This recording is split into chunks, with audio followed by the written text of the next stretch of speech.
Você provavelmente já ouviu falar de alguns dos hormônios mais conhecidos, como a insulina, o cortisol, ou talvez até a testosterona para conseguir músculos. Porém, o corpo humano é bem mais complexo do que parece.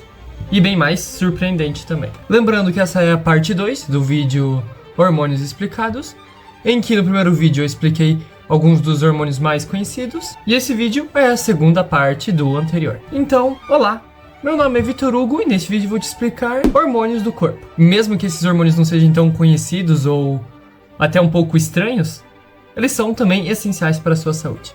Então fique até o final para ver todos. Então, para começar, o glucagon. Ele é encontrado e produzido pelas células alfa do pâncreas e é liberado quando o seu corpo precisa aumentar os níveis de glicose no sangue.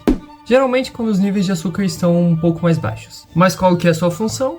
O glucagon ele age no fígado, estimulando a conversão de glicogênio em glicose, liberando-a no sangue. E ele também promove a quebra de gorduras em ácidos graxos, que são moléculas menores, para a produção de energia.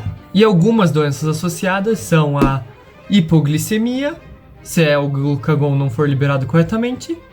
Os níveis de açúcar no sangue podem cair drasticamente, o que pode causar tontura, confusão e até perda de consciência.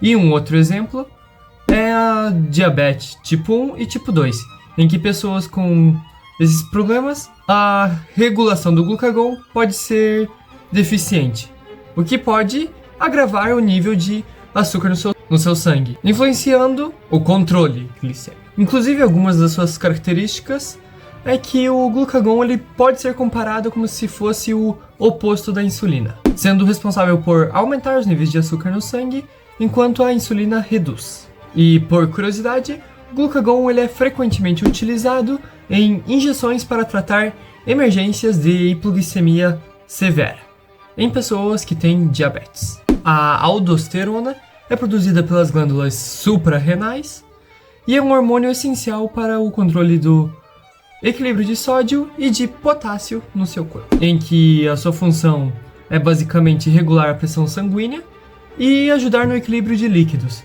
controlando a retenção de sódio pelos rins e a excreção de potássio, para que você não tenha nem muito pouco, nem uma quantidade excessiva. E um exemplo de doença associada a esse hormônio é a insuficiência adrenal, em que os níveis baixos de aldosterona podem levar a uma desidratação severa, hipotensão e alguns desequilíbrios eletrolíticos, ou seja, um desequilíbrio nos sais minerais como sódio, potássio e essas coisas. E uma característica bacana é que a aldosterona tende a se comportar de uma maneira lenta, mantendo o equilíbrio de fluidos e minerais ao longo do dia, e é especialmente importante após o consumo de sal. Afinal, ela ajuda a manter o equilíbrio. E para a curiosidade da vez, pessoas que têm uma dieta rica em sal podem ter níveis mais elevados de aldosterona, o que aumenta o risco de hipertensão a longo prazo. A somatostatina é produzida pelo hipotálamo, pelo trato gastrointestinal e pelo pâncreas. Ela atua como um regulador de vários hormônios, em que tem como principal função inibir a liberação de hormônios como o hormônio do crescimento, glucagon e insulina, também diminuindo a motilidade gastrointestinal e a secreção de ácido gástrico, como se fosse quase um segurança que abre e fecha o portão. E algumas doenças associadas são os tumores neuroendócrinos, somatostatinomas, que são tumores raros que produzem somatostatina em excesso, levando a alguns problemas como diabetes e cálculos biliares. E uma outra doença são os distúrbios de crescimento, em que níveis baixos desse hormônio podem causar uma secreção excessiva de hormônios de crescimento, resultando em gigantismo ou acromegalia. Inclusive, uma característica da somatostatina é que ela é liberada principalmente durante a sua digestão, ajudando a agir como um freio que impede que outros hormônios sejam liberados em excesso. Inclusive, uma curiosidade bem legal desse hormônio é que a somatostatina pode ser usada e até é usada em pacientes com tumores neuroendócrinos. A renina é uma enzima produzida nos rins, sendo uma parte essencial do sistema renina-angiotensina aldosterona, sendo uma espécie de tríade que ajuda a controlar a pressão arterial, em que a sua principal função é converter o angiotensinogênio em angiotensina 1, que após uma série de reações aumenta a pressão sanguínea e promove a retenção de sódio e água, ou seja, ajuda no seu equilíbrio hídrico, de forma mais básica. Por isso, algumas doenças associadas são a hipertensão renovascular, em que a produção excessiva de renina pode levar a uma hipertensão grave, pois causa retenção de líquidos e aumento da sua pressão arterial.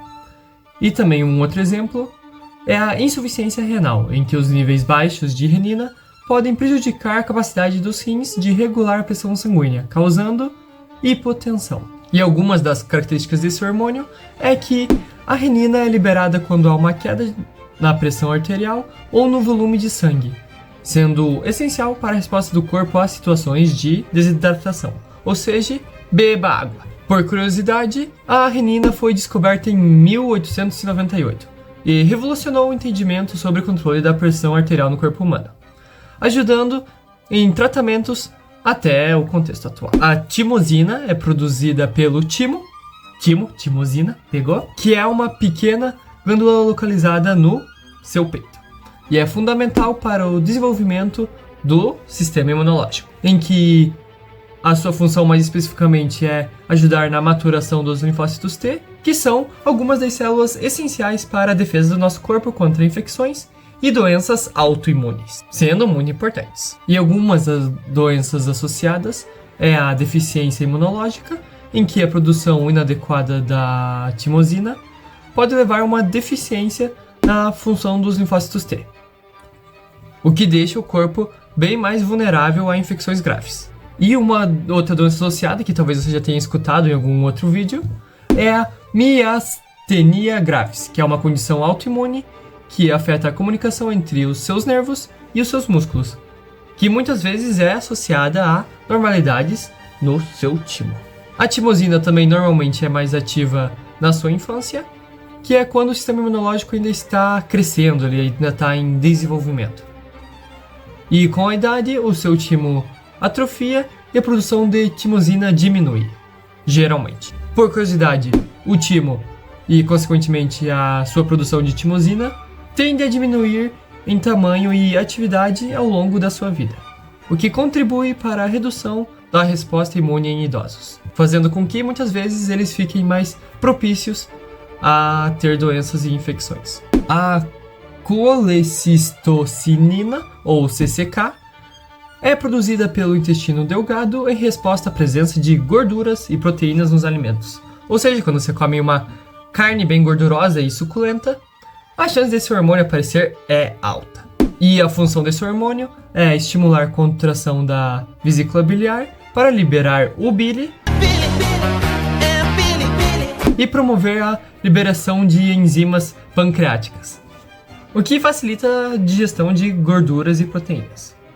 E algumas doenças associadas são a disfunção da vesícula biliar, em que a produção inadequada de CCK pode resultar em má digestão de gorduras, o que pode levar a um desconforto abdominal e a cálculos biliares.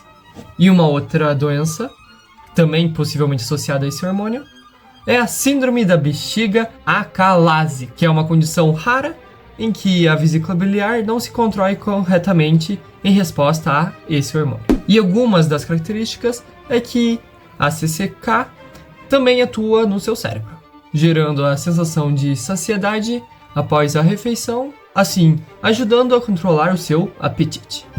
E por curiosidade, além da função digestiva, a CCK também influencia o seu humor e o seu comportamento, sendo associada à redução da ansiedade e ao controle do apetite.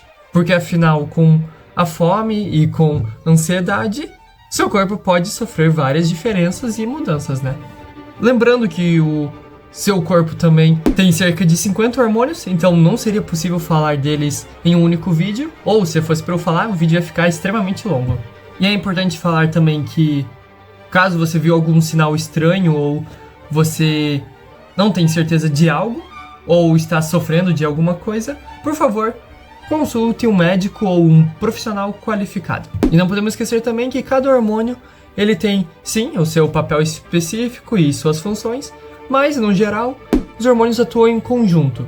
Mesmo que tenha alguns hormônios que são melhores para a digestão, e tem outros em que a sua função é regular o sistema imunológico, é o conjunto e o equilíbrio do seu corpo que faz com que o seu organismo funcione da maneira correta. E uma coisa também que eu queria falar, que esse vídeo deu trabalho para fazer, e caso você tenha interesse, deixei um link de um material complementar no comentário fixado. E caso vocês queiram que eu fale mais sobre esse assunto, deixem nos comentários.